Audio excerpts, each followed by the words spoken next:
어린 딸을 가진 부모님이시라면 이번 영상을 보기 전에 미리 혈압 체크해 주시기를 부탁드립니다. 좋아.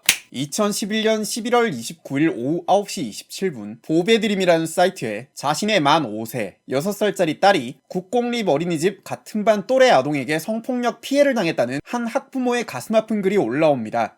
사연은 이렇습니다. 어린이집 같은 반 남자아이가 자신의 피해 아동이죠. 이 어린이의 바지를 벗게 하고 항문에 손가락을 집어넣었다. 또한 이 행위가 이전부터 수차례 반복되어 왔었다. CCTV 사각지대에서 선생님 몰래 3명의 남자아이들로 바리케이트를 세우고 가해 아동이 그런 짓을 했다 라고 피해 아동은 구체적이고 일관적으로 주장을 하고 있는 상태고, 이에 대한 근거는 해당 CCTV 확인 결과 사각지대에 위치하여 해당 가해 행위 자체는 찍지 못했으나 피해 아동이 진술했던 상황과 장소 등 모든 정황이, 심지어 아이들 구성과 숫자까지 구체적 진술과 똑같이 그대로 찍혀있는 것을 확인. 여기에 바리케이트 삼형제 역시 가해 아동의 협박이 무서워서 선생님께 알리지 못했다 증언. 부모가 14년간 국가대표로 일했다고 하니 체격부터 남달랐던 모양입니다. 그 외 피해 아동의 후유증과 성적 학대 및 외음질염에 대한 의사 소견서 제출. 이건 피해 아동의 신체 특정 부위에서 녹갈색의 분비물이 팬티에 묻어나와 산부인과 진료를 받고 나온 진단이었습니다. 이에 해당 글을 올린 피해 아동의 부모님은 아이를 지키지 못했다는 죄책감에 스스로를 갈기갈기 찢어 죽이고 싶다. 딸의 손을 잡고 죽어서라도 이 억울함을 풀고 처벌을 받게 하고 싶다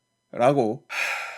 애도 앤데 부모 마음은 진짜 어떡하냐. 가해 아동은 11월 6일에 퇴소 조치, 피해 아동은 지금 현재도 밤이 되면 악몽을 꾸고 몸부림치며 잠꼬대를 하고 자기 손톱을 다 물어 뜯다, 엄지 손톱 밑에 살갗을 파서 살에 피가 나고 엉망이라 합니다. 근데 이 부분에 대한 사진 등의 근거자료 첨부는 없었습니다. 마음 아픈 건 아픈 건데 팩트체크는 냉정하게 해야지. 글을 적은 학부모님은 이러한 사실을 2019년 11월 4일에 피해 아동, 즉 딸아이가 아파트 자전거 보관소에서 몹쓸 짓을 당하고 나오는 것을 목격하면서 그제야 알게 됩니다. 한두 번이 아니었으며 그간 상습적으로 이루어져 온 어린 딸에게 저질러진 성폭행. 그야말로 하늘이 무너지고 온몸의 피가 밖으로 빠져나가는 기분이셨을 겁니다. 피해 아동이 입을 다문 이유는 입수한 지 일주일도 안 되었을 때 가해 아동에게 왼쪽 뺨을 맞아서 바지에 오줌을 싸고 온 일이 있었는데, 그 후 가해 아동에게 공포를 느껴 그런 짓을 당하면서도 아무에게도 말을 하지 못했다. 추후 아이는 그런 일이 한두 번이 아니었고 가해 아동이 성기에도 손가락을 넣었다고 고백. 피해 아동의 부모는 미쳐 날뛸 것 같았지만 아이가 더 힘들어할까봐 참느라 입술에 멍이 들어도 내색조차 하지 못했다.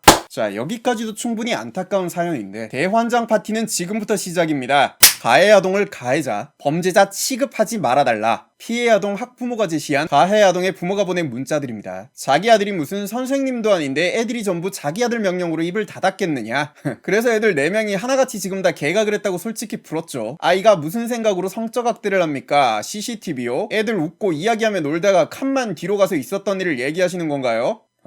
발뺌을 하시겠다. 이번엔 가해 아동의 잘못을 말하는 학부모, 죄책감에 자살 충동까지 느끼신 피해 아동의 학부모에게 가해 아동이 피해 아동의 똥꼬에 손을 넣었다고 이야기도 했고, 6개월 전에 피해 아동의 뺨도 때리고 무섭게 했지만 어찌됐든 내 새끼는 아무 잘못 없다, 불량배 범죄 취급하지 마라, 아이들이 뭘 한다고 그러냐 라고.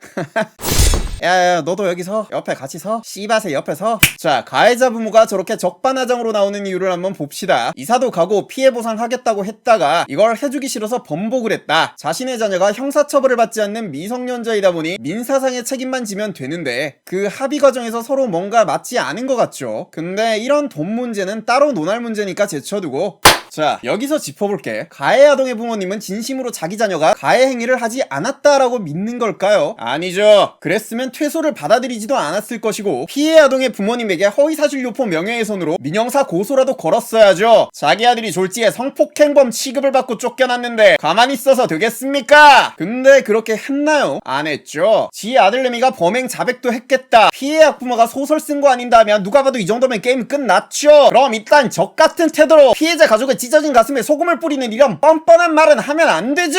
100번 양보해서 애가 뭘 하냐, 애가 무슨 잘못이 있냐는 네 말을 받아들인다 해도 너는 그러면 안 되죠. 애는 트라우마 남지 않게 잘 키운다 쳐도 애를 그따위로 키워서 저런 사고를 낸 당신은 피해 아동과 피해자 가족에게 죄송한 마음을 갖고 있어야지. 애 키우는 부모로서 저게 뭐 하자는 태도인가요? 개를 키워도 그것보다는 책임감 있는 태도를 보입니다. 개를 키워도 안티페미니스트로서 감히 한 말씀 드리건대 이러한 힘없고 억울한 여성 아동의 피해에 대해 아무도 관심을 두지 않고 터부시한다면 우리는 페미니즘을 비판할 자격이 없습니다. 남성 아동들의 성적 피해에 대해 입을 닫는 페미니스트들이 감히 그 더러운 입으로 성평등을 논할 자격이 없듯이 말입니다.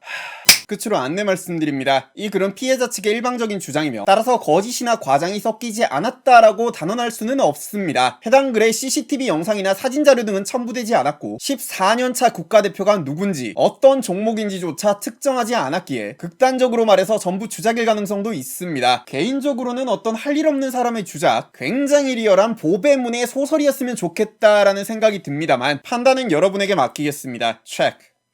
아동을 향해 마녀 사냥을 하지는 맙시다. 비판은 애를 잘못 키우고 잘못된 처신을 보여준 부모의 몫이죠. 정당한 보상이 이루어지고 피해 아동과 학부모님의 상처가 하루빨리 치유되기를 바랍니다. 이러링 빔!